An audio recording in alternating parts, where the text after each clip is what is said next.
Paano nga ba i-check ang estimated amount na makukuha natin sa maternity benefit? Pumunta sa SSS website at mag-login, ilagay ang user ID at password at i-click ang sign in. Dito na tayo sa homepage. I-click lang natin ang inquiry.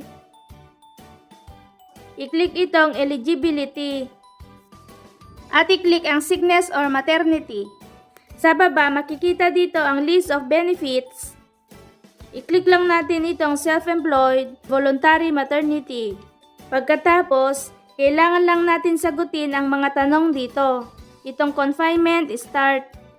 Ito yung date kung kailan ka na-confine. Dito naman sa delivery date, ilagay yung date kung kailan ka nanganak. Dito naman sa delivery number, ilagay kung pang ilan, kung first time ba, or second or third. At dito sa delivery type, pipili lang tayo delivery type.